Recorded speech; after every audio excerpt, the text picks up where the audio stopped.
Hi there, welcome back to Cosgrove Math Revolution. This is video number 2 in the series about integers, and we're going to focus on different sign subtract.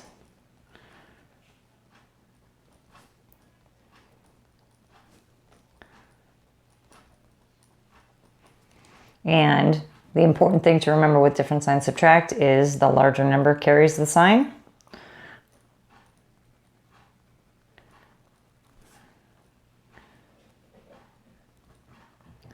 And that just means that let me move this over so you can actually see it. There we go. It says number. Okay.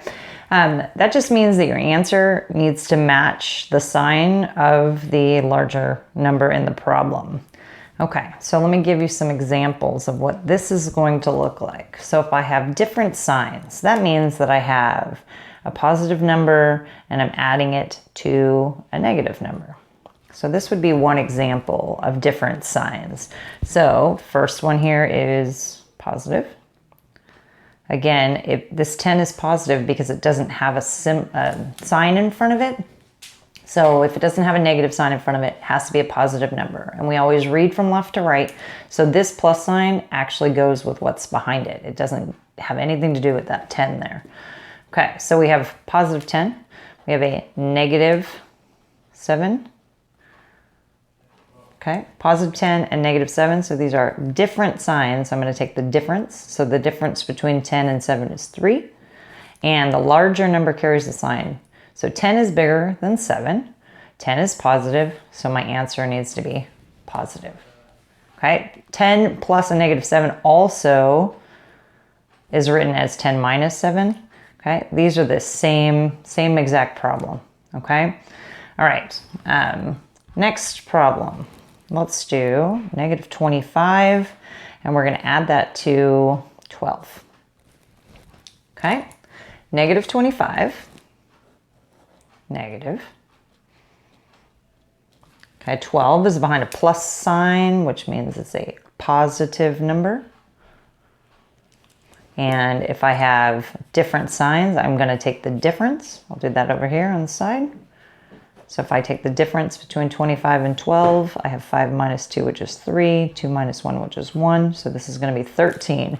A little quick trick for subtraction. You should never get a subtraction problem wrong again after I show you this quick trick here. So if I add these two, so my bottom number and my answer, I should get the top number up here. So if I go through, and I can do this mentally or I can just do it quickly off to the side, and add these two. So if I add these two, so I get 2 plus 3 is 5, 1 plus 1 is 2. So 25 is what I got. So I know that 13 is the correct answer. And that works with all subtraction. So get in the habit of doing that. Even if you're just doing it in your head, it'll help with your subtraction problems. Okay, so 25 and 12, the difference between those two is 13. 25 is negative. It's the bigger number when I compare these two. So my answer is negative. Okay, let's do another one. Okay, let's do negative 8 plus 14. Okay, so we have negative 8. That's obviously a negative number.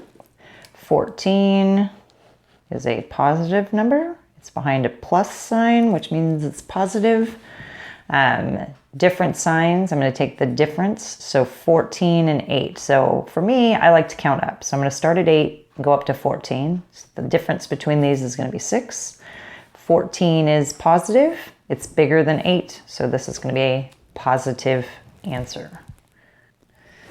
Okay, we're kind of doing this backwards, but I should throw in just the standard math, right? So if I have standard math here, the same thought process applies to this one. So this 7 here is positive.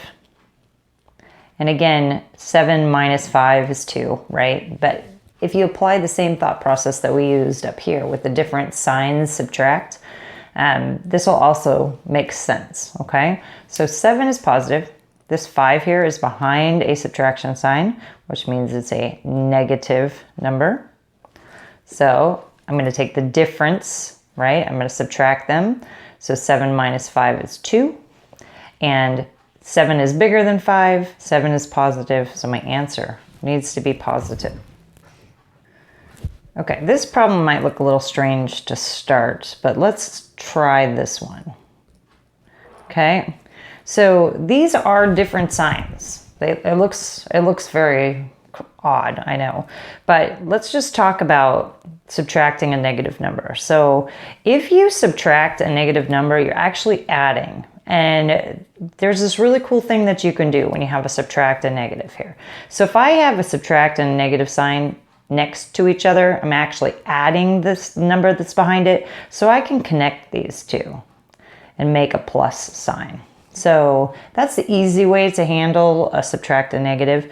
I'm going to rewrite it down here so you can see it without all of this extra information here. And it's okay to rewrite stuff because it might make it easier for you to actually follow. But just know that if you have a subtract and negative, you can connect those two together, and then that becomes a positive 13 there. So let's look at these separated. So this is negative 18, which is negative. Write that down. And then 13 is behind a plus sign now, so it's positive.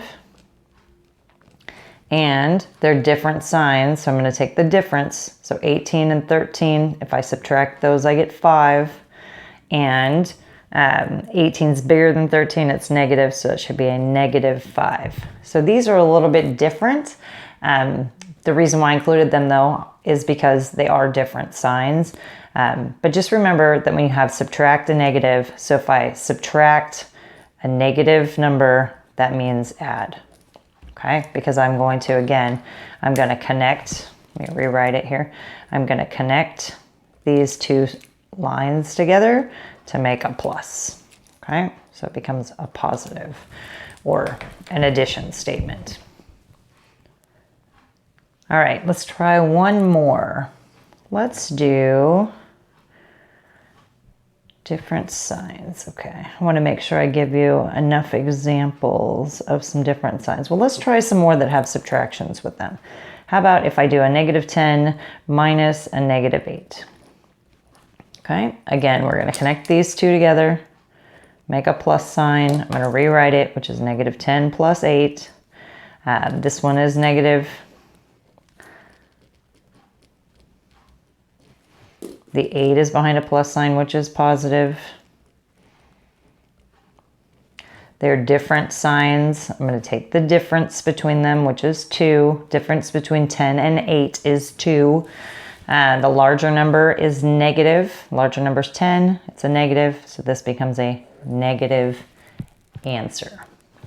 Okay, I hope that helps with different signs, subtracting. So even though the rule is different signs subtract, that applies even if it's an addition problem. As you can see, that's just a rule that you need to try to follow for integers, and not try, but actually follow. It's important that you follow it.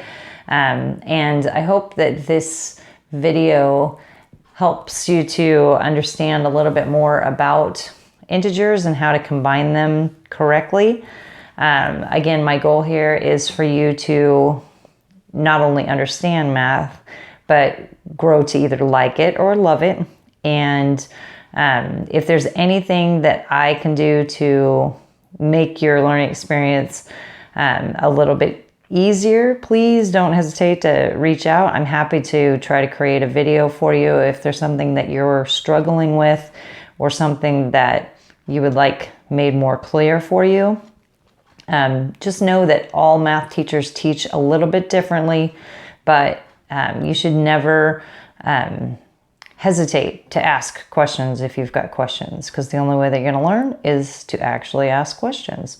So again, thank you for tuning in. I hope that this made sense to you, and I hope that integers are not quite as confusing now that you understand or have practiced a little bit more with what positive numbers are and negative numbers and how to combine them correctly. Very important that you're combining them correctly. Thank you so much for joining me, And the next video will be on multiplying rules of integers.